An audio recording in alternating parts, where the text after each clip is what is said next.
आज के इस वीडियो में हम जानने वाले हैं जीएसटी के बारे में, यानी गुड एंड सर्विस टैक्स के बारे में। तो आज के इस वीडियो में अंत तक बने रहना, चाहे आप एक आम आदमी हो या फिर आपका कोई भी दुकान है या कोई भी बिजनेसमैन है, तो इस वीडियो को पूरा अंत तक जरूर देखें। आज के इस वीडियो में हम जानेंगे कि जीएसटी क्या है, जीएसटी लेने के क्या फायदे होते हैं, जीएसटी किसको लेना चाहिए और जीएसटी कितने प्रकार का होता है, सब कुछ आज के इस वीडियो में हम डिटेल में जानने वाले हैं। तो कंप्लीट इन्फॉर्मेशन जीएसटी के बारे में जानने के लिए वीडियो में अंत तक बने रहना।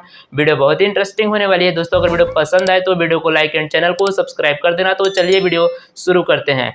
तो दोस्तों चलिए सबसे पहले जान लेते हैं कि आखिर ये जीएसटी होता क्या है। तो यहाँ पर हमने जो है एक पीडीएफ खोल रखा है। अगर आप इसको डाउनलोड करना चाहते हो तो लिंक वीडियो के डिस्क्रिप्शन में मिल जाएगी, वहाँ से आप जो है इसे डाउनलोड भी कर सकते हैं। जीएसटी क्या है, तो यहाँ पर जो है जीएसटी का फुल फॉर्म होता है गुड एंड सर्विस टैक्स, जो कि एक तरीका है टैक्स सरकार के इनकम का एक जरिया होता है, जो कि सरकार पब्लिक को सर्विस देने के लिए पब्लिक से ही लेती है। इस टैक्स पहले बता दूं कि दो प्रकार का होता है, एक डायरेक्ट टैक्स होता है और दूसरा इनडायरेक्ट टैक्स होता है। तो डायरेक्ट टैक्स में क्या होता है, इनडायरेक्ट टैक्स में क्या होता है, अगर आप इसे समझते हो तो आसानी होगी आपको जीएसटी को समझने में। तो यहाँ पर जो डायरेक्ट टैक्स होता है, जब सरकार डायरेक्ट किसी व्यक्ति से टैक्स लेती है, जैसे कि अगर इनकम टैक्स, जो इनकम टैक्स होता है वो जब कोई व्यक्ति कमाता है तब लगता है, तो उसका जो है टैक्स जो भी लगता है वो आपका जो है डायरेक्ट टैक्स होता है, जो कि लगता है प्रॉपर्टी टैक्स पर। जैसे कि यदि कोई प्रॉपर्टी खरीदते हैं तो उस पर जो टैक्स लगता है वो डायरेक्ट टैक्स होता है। उसी प्रकार से अगर आप कोई भी गिफ्ट वगैरह खरीदते हैं या फिर कॉर्पोरेशन टैक्स या फिर वेल्थ टैक्स ईटीसी, इसके अलावा अगर आपके बैंक से कोई भी इंटरेस्ट बनता है वो भी आपका जो है डायरेक्ट टैक्स में आता है। यानी कि डायरेक्ट टैक्स में क्या होता है, गवर्नमेंट जो है किसी भी व्यक्ति से डायरेक्ट टैक्स करते हैं कि इनडायरेक्ट टैक्स क्या होता है और इनडायरेक्ट टैक्स में क्या करती है गवर्नमेंट। तो इनडायरेक्ट टैक्स में जो गवर्नमेंट होती है वो पब्लिक से तो खुद पैसे नहीं लेती है। डायरेक्ट का मतलब जो है वो किसी भी चीज़ के खरीदने पर लगता है। अगर आप कोई भी चीज़ खरीदते हो बाजार से या फिर कहीं से भी, तो वहाँ पर जो है आपको जीएसटी देना पड़ता है। आपको पता होगा वहाँ पर जीएसटी कौन रखता है, दुकानदार। एग्जाम्पल के लिए माने तो अगर आप ट्रेन से कहीं सफ़र करना चाहते हो और अपना जो है टिकट बुक करते हो, तो वहाँ पर जो कि जीएसटी इंक्लूड रहता है, यानी कि वहाँ भी टैक्स ऐड रहता है, उसी को जो है इनडायरेक्ट टैक्स बोला जाता है। वहाँ पर जो है गवर्नमेंट टैक्स तो ले रही है, लेकिन आपसे न लेकर वो सीधे आईआरसीटीसी यानी कि रेलवे से ले रही है। कि जीएसटी क्या है, तो जीएसटी सभी इनडायरेक्ट टैक्स का एक कॉम्बिनेशन है, जिसे 1 जुलाई 2017 को भारत सरकार द्वारा लागू किया। तो मैं बता दूं कि जीएसटी लागू होने का फायदा ये हुआ कि 2017 से पहले जो जीएसटी होता था हर एक स्टेट में अलग अलग होता था, यानी कि स्टेट पर डिपेंड करता था। तो अगर मान लो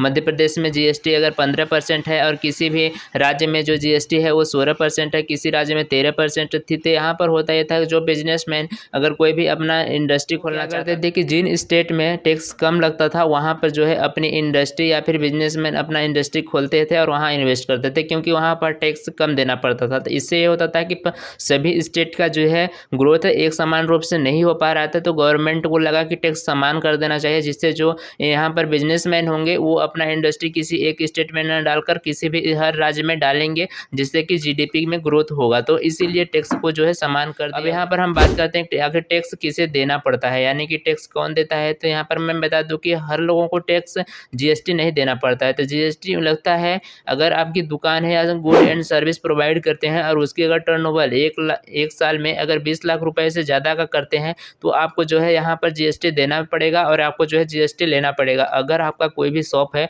अब वहाँ पर आप जो है 20 लाख या उससे ज़्यादा का सेल कर देते हैं, ऐसा नहीं है कि आप मुनाफा कमाएं। अगर आपकी टोटल सेल भी अगर एक साल के अंदर 20 लाख रुपए तक की हो जाती है, तो आपको जो है यहाँ पर टैक्स के कैटेगरी में आ जाते हैं और आपको जो है जीएसटी ले लेना चाहिए। और उसको जो है यहाँ पर जीएसटी ले लेना चाहिए जिसके कंपनी के प्रोडक्ट जो है एक स्टेट से दूसरे स्टेट में बिकती हो। अगर जैसे कि आप मध्य प्रदेश हैं, मध्य प्रदेश से अगर आप किसी दूसरे राज्य जैसे कि बिहार, उत्तर प्रदेश, अगर ऐसे राज्यों में बेच रहे हो, कहीं भी अगर अपने राज्य के अलावा किसी दूसरे राज्य में बेच रहे हो अपने सामान, तो वहाँ पर आपको जो है जीएसटी की आवश्यकता पड़ने वाली है, आपको जीएसटी ले लेना चाहिए। आखिर जीएसटी कितने प्रकार के होते हैं, तो जीएसटी जो है आपका 4 प्रकार का नाम सुना होगा, सीजीएसटी, एसजीएसटी, यूटीजीएसटी और यहाँ पर आईजीएसटी। इसका फुल फॉर्म की बात करें, जो सीजीएसटी होता है वो central good and service tax होता है। यह टैक्स तब लगता है सेंट्रल गवर्नमेंट को जाता है। उसी पर जो एसजीएसटी होता है वो state good and service tax होता है। यह टैक्स जो है स्टेट को जाता है जिस स्टेट में आप सामान बेचते हो। इसके अलावा अगर यूटीजीएसटी की बात करें तो union territory good and service tax होता है। यह टैक्स जो कि दिल्ली गवर्नमेंट को जाता है, यानी कि केंद्र शासित प्रदेश को जाता है। और उसी प्रकार आईजीएसटी है जो कि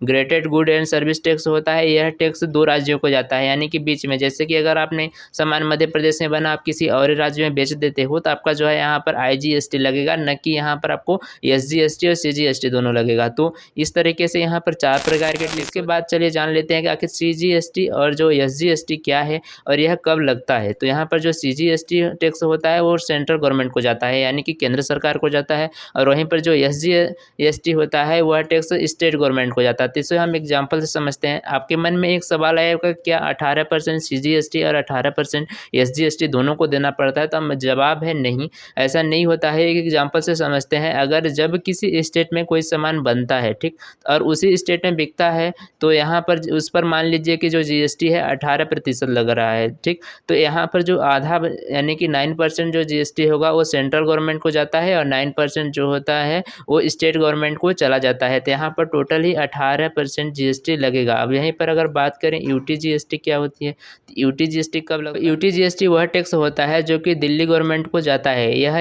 SGST के ही तरह होता है, लेकिन दिल्ली कोई स्टेट नहीं है, राजधानी है, इसलिए इसे SGST की जगह UGST कहते हैं। UTGST सिर्फ दिल्ली के लिए ही लागू होता है। अगर इसको एग्जाम्पल से समझे तो जब दिल्ली में कोई सामान बनता है और दिल्ली में ही बिकता है, मान लीजिए उस पर 18% का GST लगता है, तो उसका आधा 9% सेंट्रल गवर्नमेंट को जाता है और वहीं पर जो 9% वो दिल्ली गवर्नमेंट यानी कि UTGST को जाता है। कि IGST टैक्स क्या होता है और यह जो है कब लगता है? तो यहाँ पर जो IGST होता है वह integrated good and service tax होता है, जो कि एक राज्य से दूसरे राज्य में सामान बेचने पर लगता है। जैसे कि अगर आप यहाँ पर एक एग्जांपल के लिए मान के समझे, तो मान लीजिए कोई कंपनी है जो अपनी सामान किसी स्टेट में बनाती है और उस सामान को किसी दूसरे स्टेट में बिकने के लिए जाता है, तो उस पर भी 18% अगर GST लगता है।